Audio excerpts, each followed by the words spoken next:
सुप्रभात। बाबा कहते हैं, मेरे प्यारे बच्चे, तुम्हारे जीवन में जो कुछ परिवर्तन शुरू हुए हैं ना, शायद अभी तुम्हें वो नहीं दिख रहा है, लेकिन परिवर्तन जीवन का नियम है। और तुमने बचपन से लेकर अभी तक हर एक पल परिवर्तन देखा है, लेकिन जो ये परिवर्तन है तुम्हारे जीवन का सबसे बड़ा परिवर्तन होगा, जो कि तुम्हारे जीवन को बदल देगा। और ये तुम समझ रहे हो। भले ही चीज़ें सामने से नहीं दिख रही हैं, लेकिन परिवर्तन होना शुरू हो गया है। आसपास के लोगों से, आसपास के माहौल से और तुम्हारे काम में सब कुछ परिवर्तन होता है। और हर पल समय एक सा नहीं रहता, ये तुम्हें अच्छी तरह से पता है। तुम जानते हो समय एक जैसा नहीं रहता है। तो समय जो तुमने बिताया या जो परेशानियों में तुमने समय बिताया, अब वो समय कट गया और बहुत कुछ अच्छा होने वाला है तुम्हारे साथ।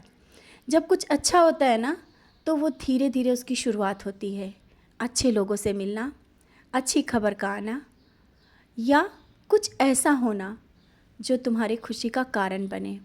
तो ऐसी ही चीज़ें तुम्हारे जीवन में होना शुरू हो गई हैं। भले ही तुम्हारे आसपास कुछ लोग ऐसे भी हैं जो तुम्हारा मनोबल बढ़ा रहे हैं, तुम्हारा साथ दे रहे हैं। और ये तुम मत सोचो कि वो ऐसे ही तुम्हारे जीवन में आए हैं। नहीं, उन्हें मैंने भेजा है तुम्हारे हिम्मत देने के लिए, सही रास्ता दिखाने के लिए। और तुम सही रास्ते पे वैसे चल रहे हो, लेकिन कहीं ना कहीं तुम्हारी हिम्मत जब टूटने लगती है ना, तो मैं सहारा बनकर खड़ा होता हूँ। किसी के माध्यम से, किसी की बातों से, कहीं ना कहीं, किसी ना किसी मोड़ पे मैं हर पल तुम्हें एहसास दिलाता हूँ कि अगर तुम याद करते हो, मेरा नाम लेते हो, तो तुम अकेले नहीं हो। हर एक परेशानी में, हर एक खुशी में भी मैं तुम्हारे साथ रहता हूँ। और तुम क्या सोचते हो कि जब तुम करते हो, जब तुम अकेले रोते हो या कुछ काम करते हो, मैं वहाँ नहीं रहता हूँ। मैं हर पल, हर समय तुम्हारे साथ ही रहता हूँ। छोटे से छोटा काम, छोटी से छोटी बातें, किसी से बात भी करते हो, मैं वहाँ रहता हूँ। और तुम मेरा गुणगान करते हो, लोगों से मेरे बारे में बात करना चाहते हो, लेकिन बच्चे सब तुम्हारी बातें नहीं सुनना चाहते हैं। सबको मेरी बातें नहीं अच्छी लगती हैं। तो निराश मत हो, क्योंकि सबको उसके कर्मों के अनुसार ही मिलता है और वो सब समय पर ही हो जाएगा। तुम सोचते हो कि जिस तरह से तुम मेरे घर में बैठ के पूजा करते हो, तुम्हारे साथ पूरा परिवार बैठ के पूजा करे, तुम्हारे जैसा ही करे। और एक दो दिन से तो तुम उस बात को लेकर के नाराज़गी भी जताने लगते हो कि क्यों नहीं करते। बच्चे, सब नहीं ऐसा कर पाएंगे। समय के साथ जिस तरह तुम अपने भाव से मेरे करीब आए हो ना, उसी भाव से मैं हर एक को खींचूँगा समय के साथ। शायद उसका भी समय नहीं है, और जब उसका विश्वास पक्का होगा, विश्वास मुझ पर मजबूत हो जाएगा, स्वयं मेरी ओर खींचा चला आएगा। तुम्हें कहने की भी ज़रूरत नहीं पड़ेगी, और ये मैं करूँगा। समझ रहे हो ना? तुम्हें कहने की ज़रूरत नहीं है, ना ही तुम्हें दुखी होने की ज़रूरत है।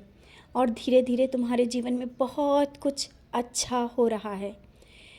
परेशानियाँ आई हैं तो ये जाएंगी भी, और जा रही हैं। निराश मत रहा करो।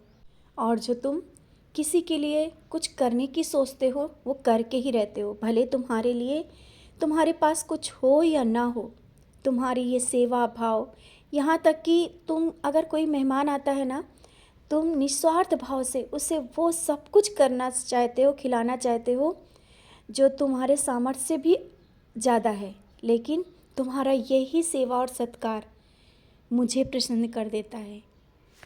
भले ही वो प्रसन्न हो या ना हो, तुम उनकी बातों में मत जाओ। तुम्हारे सेवा, भक्ति, सत्कार, यही तुम्हारे कर्मों का एक अलग ही नियम बना रहा है। और ये कर्म ही तुम्हारे हैं, जो हाथों की लिखी रेखाओं को भी तुम्हारे बदल रहे हैं। और बदल चुका है, समय बहुत बदल चुका है। तुम जिस तरह से, जिस भाव से सबको गले लगाते हो, सबकी बातों को बहुत ही गंभीरता से सुनते हो और उसका साथ देने की कोशिश करते हो, हर एक सुख दुख में सबके साथ खड़े रहते हो, पहचान तुम्हारी अलग बन रही है। लोग तुम्हें पहचान रहे हैं, समझ रहे हैं, लेकिन शायद वो दिखा नहीं रहे हैं, क्योंकि पता है ना कि लोग दिखाना नहीं चाहते हैं कि तुम उनके साथ क्या कर रहे हो। लेकिन कोई ज़रूरत नहीं है। मैं जानता हूँ और उनका दिल जानता है तुम किस तरह से, किस भाव से उनके साथ खड़े हो। हर एक के साथ अच्छा कर रहे हो, बुरा तुम सोच भी नहीं सकते हो। कोई अगर कहे भी कि तुम उसके साथ बुरा कर रहे हो, ये तो तुम्हारा दिल जानता है और मैं जानता हूँ। और सच्चाई के साथ अगर वो भी खड़ा हो तो वो जानता है। तो बस तुम मत सोचो, तुम जो हो वही बने रहो। और हाँ, तुम किसी के लिए मुझसे प्रार्थना कर रहे हो, उसके लिए कुछ मांग रहे हो ना, और आज कुछ विशेष पूजा भी करने के लिए सोच रहे हो, क्योंकि तुम्हारे लिए आज का दिन बहुत ही विशेष है। बच्चे, तुम्हारे कहने से पहले मैंने वो सुन लिया, स्वीकार कर लिया।